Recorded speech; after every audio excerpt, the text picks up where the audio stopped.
మంచి cinema screen play రాయాలనుకున్నప్పుడు మనం ఒక 5 పాయింట్లను తప్పకుండా గుర్తుపెట్టుకోవచ్చు. ఇది ఒక రకంగా 5 tips for best screen play అని చెప్పచ్చు. దానిలో మొట్టమొదటిది, మనం రాసేటటువంటి స్క్రీన్ ప్లే కాన్సెప్ట్ అనేది చాలా కొత్తగా ఉండాలి. స్క్రీన్ ప్లే గ్రిప్పింగ్గా ఉండాలి. అంటే మొదలు పెట్టినప్పటి నుంచి చిట్ట చివరి దాకా అట్రాక్టివ్గా ఉండేట్టుగా ఉండాలి.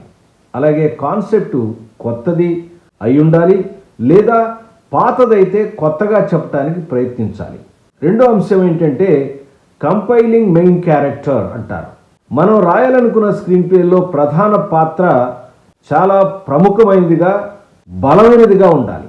బలమైనటువంటి హీరో అనేదే సినిమాలో మనం రాసిన కథ, కాన్సెప్టు, దాని యొక్క గోల్, అంటే ఆ క్యారెక్టర్ యొక్క గోల్ని భుజాన వేసి తీసుకెళ్లేది ప్రధాన పాత్రే.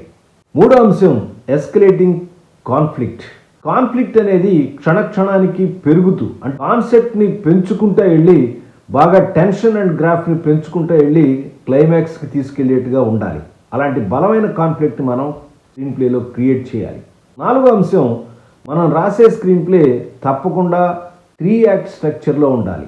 మనం రాసే స్టోరీ కానీ స్క్రీన్ ప్లే కానీ 3 యాక్ట్ స్ట్రక్చర్లో ఉండేట్టుగా చూసుకోవాలి.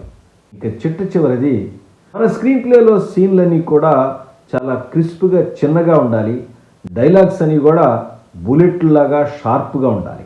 ఇలాంటి టిప్స్ కనుక పాటించినట్టయితే మనం రాసే స్క్రీన్ ప్లే అద్భుతంగా ఉంటుంది అంటంలో ఏమాత్రం సందేహం లేదు. ఈ టిప్స్ అనేవి మనం చూసే సినిమా ఎలా ఉంది, అది హిట్టా ఫట్టా అని తెలుసుకోవడానికి కూడా ఉపయోగపడుతుంది.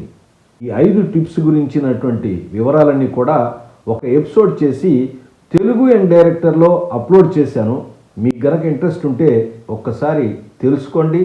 మీరు రాసే స్క్రీన్ ప్లేలో వాటిని అప్లై చేయడానికి ప్రయత్నించండి.